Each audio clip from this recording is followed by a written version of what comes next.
Well, hello and welcome to my channel. Let Africa Think. I am Prof. K. The potential for Africa growth is enormous. Current population is around 1.5 billion, and it is expected to grow to about 2 billion by the year 2040. More than 80% of Africa's population growth over the next few decades will occur in cities, making it the fastest urbanizing region in the world. At the same time, incomes are rising across much of the continent, and this is generating new business opportunities in the consumer market. In total, it is expected that annual spending by the African consumers and businesses to reach about 6.6 trillion by the year 2030 and beyond, and that has been up from about 4 trillion in 2015.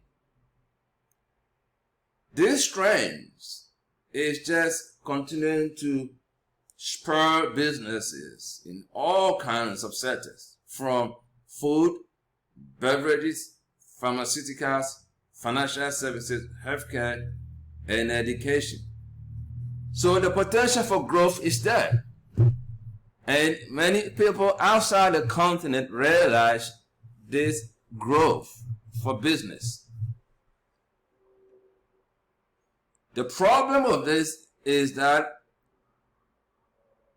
policies that are put in place does not support local indigenous business owners from tapping into this potential and taking advantage of the potential growth.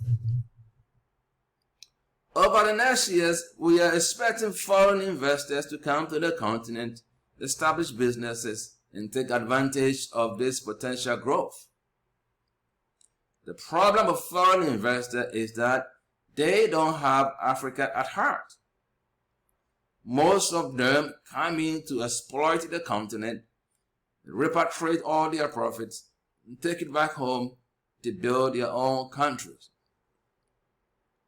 My concern is that Africans must begin to think and starting their own businesses across the breadth of the continent. Africans who are in the diaspora must understand that unless they invest in their own continent, we will allow others from outside to invest here. And when they invest, they don't have the continent at heart. They are in for profit. And then they come in, exploit the resources, take the resources back to their countries, to build their own countries. Africans must think. It's time for us to take advantage of this business growth potential. I want to see indigenous businesses born, bred, and open in Africa, businesses that are started by Africans to take advantage of this potential growth. If we don't, people from the West to take advantage, and in the end, they will exploit the continent. I hope this helped. I am Prof. K. Please like, comment, and subscribe. And I will see you next time.